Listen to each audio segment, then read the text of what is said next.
राहुल गांधी ने अमेरिका में पीएम मोदी पर नया हमला करते हुए कहा, अब डर नहीं लगता। जेम्स अर्ल जोन्स, जिन्होंने डार्थ वेडर और किंग मुफासा को आवाज दी थी, का 93 वर्ष की उम्र में निधन हो गया। महाराष्ट्र बीजेपी प्रमुख चंद्रशेखर बावनकुल्ले के बेटे संकेत की लग्जरी कार नागपुर में कई वाहनों से टकराई, ड्राइवर हिरासत में लिया गया। भारत यूएन के पुनरुद्धार के लिए प्रतिबद्ध, एम्बेसडर हरीश ने एंटोनियो गुटेरेस को आश्वासन दिया। राहुल गांधी ने अमेरिका में कहा कि भारत में लड़ाई इस बात की है कि क्या एक सिख को पगड़ी और कड़ा पहनने दिया जाएगा। भारत की तरक्की में कुछ लोग रुकावट डाल रहे हैं, पर वे कामयाब नहीं होंगे। आरएसएस प्रमुख मोहन भागवत।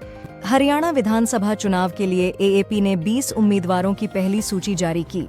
कांग्रेस के साथ गठबंधन पर अभी तक स्पष्टता नहीं।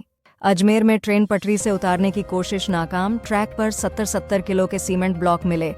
महावीर सिंह फोगाट ने कहा कि विनीश फोगाट 2028 ओलंपिक्स के बाद राजनीति में आ सकती थीं।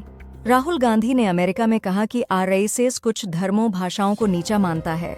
नवरंगपुर जिले के जरीगांव ब्लॉक के चेपटियांबा गांव में हैजा से मरने वालों की संख्या 3 हो गई है। एप्पल ने नए आईफोन 16 सीरीज का अनावरण किया, जो 20 सितंबर से भारत में उपलब्ध होगी।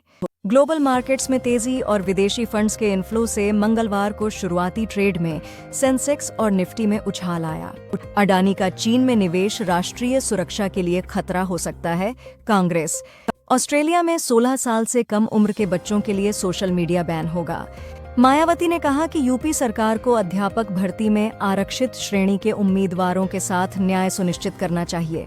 मणिपुर के कांगपोकपी जिले में 2 गुटों की झड़प में 46 वर्षीय महिला की मौत हो गई और कुछ घर भी जला दिए गए।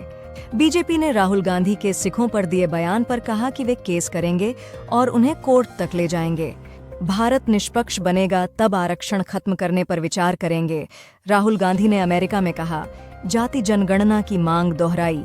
टाटा इलेक्ट्रॉनिक्स ने भारत में सेमीकंडक्टर असेंबली इंफ्रास्ट्रक्चर को मजबूत करने के लिए एएसएमपीटी सिंगापुर के साथ साझेदारी की है। अजमेर में रेलवे ट्रैक पर 70 किलो सीमेंट ब्लॉक्स रखकर ट्रेन को पटरी से उतारने की कोशिश की गई। बीएसएफ ने कहा कि बॉर्डर पूरी तरह से सुरक्षित है और आतंकवादियों को जम्मू कश्मीर के चुनावों में खलल डालने नहीं देंगे। पीएम मोदी ने ऑटोमोटिव इंडस्ट्री से ग्लोबल बेस्ट प्रैक्टिसेस इंडिया लाने और ग्रीन ऑफ क्लीन मोबिलिटी पर काम करने को कहा। सीताराम येचुरी की हालत गंभीर, एम्स में वेंटिलेटर सपोर्ट पर हैं।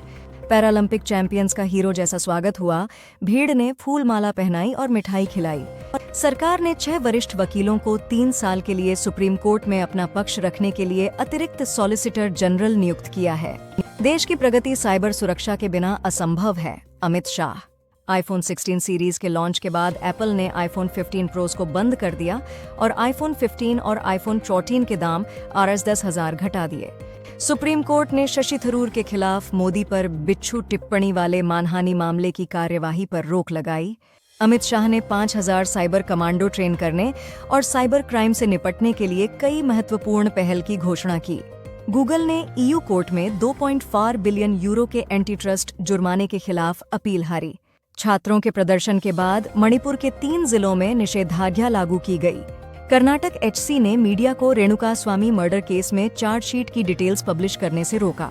स्पेसएक्स ने पहली बार पूरी तरह से नागरिकों की टीम को लेकर पोलारिस डॉन मिशन लॉन्च किया, जिसमें पहली कमर्शियल स्पेसवॉक भी शामिल है।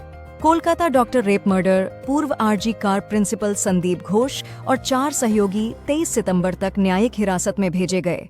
सोशल मीडिया पर स्टैच्यू ऑफ यूनिटी में दरारों के दावे पर एफआईआर दर्ज हुई। मणिपुर में अशांति और छात्र आंदोलन के बीच 5 दिनों के लिए इंटरनेट बंद।